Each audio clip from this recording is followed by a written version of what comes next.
গরমে পহেলা বৈশাখে এই যে এক পাতিল দই করেছিলাম আর সেটা একা খাওয়ার জন্য আলমারিতে লুকিয়ে রাখলাম যেন কেউ না দেখে। আর দেখেন দইটা কি সুন্দর হয়েছে, আর মচমচা ইলিশ ভাজা পান্তা ভাত খাওয়ার জন্য। সাথে যদি একটা ডিম না হয় তাহলে কিন্তু পান্তা ভাত খাওয়াটা সোনায় সোহাগা হয় না। যাই হোক, আমাদের পহেলা বৈশাখের আগের দিন আমি এত গরমের মধ্যে দই করেছিলাম, কারণ দই না হলে বাঙালির চলেই না। আর দইটা কিন্তু এত সুন্দর পারফেক্ট হয়েছিল। আর আমি আজকে দইটা করেছিলাম ফ্রিজের জমানো দুধ দিয়ে। আর ফ্রিজের জমানো দুধ দিয়ে দই করতে হলে অবশ্যই দুধটা আগে ভিজিয়ে রাখতে হবে, যেন একদম তরল হয়ে যায়, বরফ যেন না থাকে।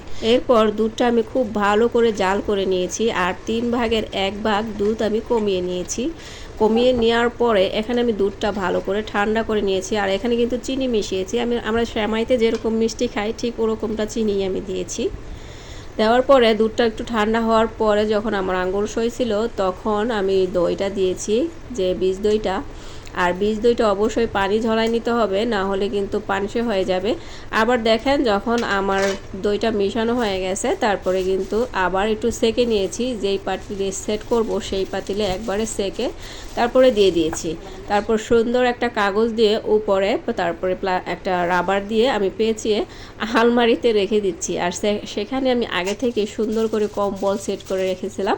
তারপরে শুধু হাঁড়িটা বসিয়ে দিয়ে আরও 2-1টা কাঁথা দিয়ে তারপরে আলমারিটা বন্ধ করে দিলাম। আর এদিকে কিন্তু পরের দিন আবার সকালে, মানে বৈশাখের প্রথম দিন পহেলা বৈশাখ, আজকে সকালে আমি মাছটা কেটে নিয়েছি। আর দইটা কিন্তু আমি আগের দিন পেতে রেখেছি, আর খুব সকালে উঠেই দইটা আমি ফ্রিজে রেখে দিয়েছি। আর এখন মাছটা কেটে কুটে তারপরে আমি ধুয়ে আবার এটাকে ভাজা করব, মুচমুচে ভাজা করব, কারণ সবাই এখন খাওয়ার জন্য রেডি হয়ে আছে।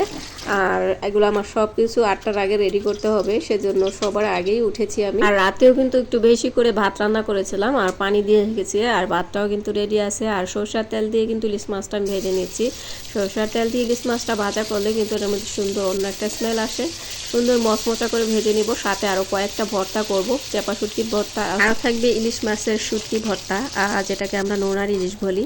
আর এটা আমার শ্বশুর খেতে খুব পছন্দ করে, আর আমাদের জন্য কিন্তু চাপা শুটকির ভর্তাটা করেছি।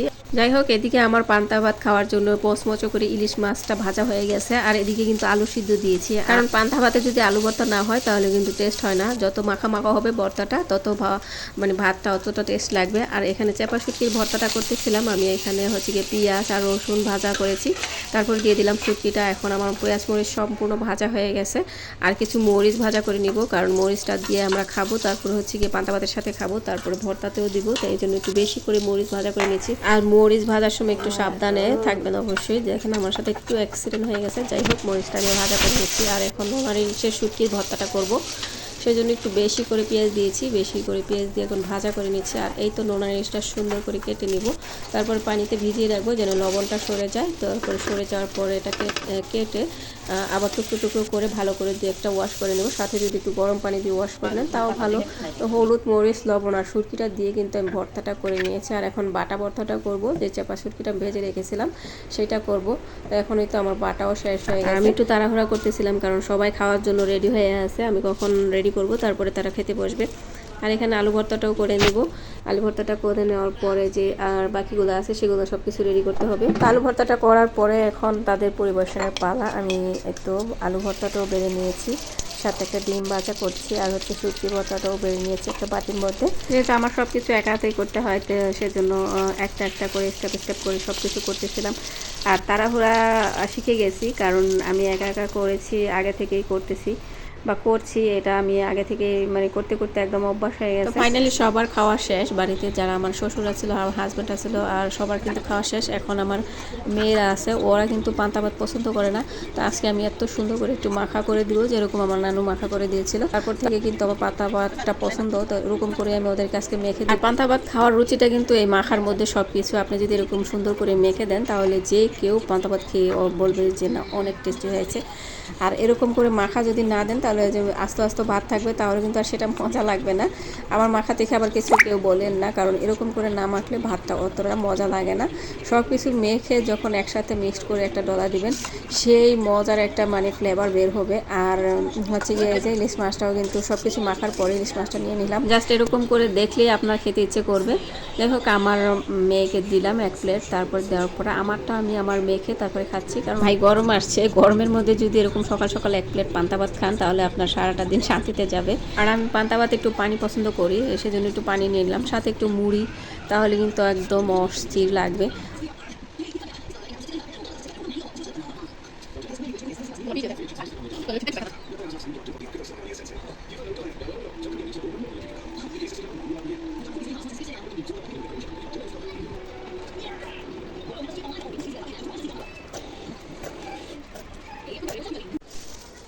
আর হচ্ছে দইটা যে করেছিলাম সেটা আমি সকালবেলা ফ্রিজে রেখেছিলাম, এটা পহেলা বৈশাখের আগের দিন দইটা করেছিলাম, আর সেটা রেখে দিয়েছিলাম ওই যে আলমারিতে, তারপরে রেখে দিয়েছিলাম সকালে ফ্রিজে। বিসমিল্লাহ, কি সুন্দর দই যে হইছে, ফাটাফাটি। দইয়ের মধ্যে এক্সট্রা কোনো পানি নাই, কিছু নাই, কোনো গুঁড়া দুধ দেয় নাই। গুঁড়া দুধ দেয় অনেকে শক্ত আল্লাইয়া।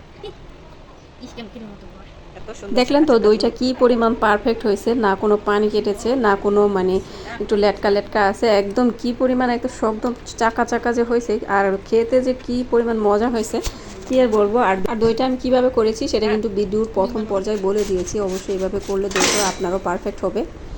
আর এখানে দই চিরার ব্যবস্থা করেছিলাম দুপুর 12টার দিকে, কারণ দুপুর 12টার দিকে একটু খিদা খিদে লেগে যায়, সেজন্য দই চিরার ব্যবস্থা করেছিলাম। আর আজকে কিন্তু আমার 2টা গেস্ট আসছে, তো তাদের জন্য প্রথমে আমি একটু তাড়াহুড়া করে চিরাটা রেডি করে নিচ্ছি। আর চিরাটা অনেকে ভিজিয়ে রাখেন, এই কাজটা কখনো করবেন না। চিরা রেডি করার জন্য প্রথমে আমি একটু ঝেড়ে নিয়েছি যাতে মানে আগলা ময়লাটা চলে যায়, আর সাথে 2-1টা দান থাকে সেটাও বেছে নিয়েছি। তারপরে কিন্তু আমি 2-3টা খলানি দিয়েছি, মানে ধুয়ে নিয়েছি চালের মতো করে।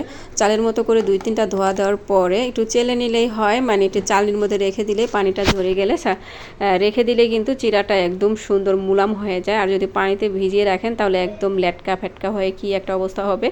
আর এখন দেখেন একদম ঝরঝরা হয়ে আছে আমার চিরাটা, আর একদম পারফেক্ট হয়ে আছে। যাই হোক, দই চিরাটা একদম রেডি। এখানে দিয়েছি কলা, গুঁড়া দুধ, দই আর হচ্ছে চিরা, সামান্য একটু লবণ, গুঁড়া দুধ দিয়ে তারপরে কিন্তু আমার হয়ে গেছে দই চিরা রেডি। আর একজন দই খাবে না, সেজন্য তাকে শুধু হচ্ছে কলা, গুঁড়া দুধ, চিনি আর হচ্ছে গিয়ে চিরা দিলাম। এই তো আজকে আমার ভিডিও কেমন লাগলো অবশ্যই জানাবেন। আর ভিডিও শেষে অবশ্যই ছোট্ট একটা রিকোয়েস্ট, একটা লাইক দিতে ভুলবেন না। দেখা হবে আবার নতুন কোনো ভিডিওতে, ততদিন পর্যন্ত ভালো থাকুন, সুস্থ থাকুন। আসসালামু আলাইকুম, আল্লাহ হাফেজ।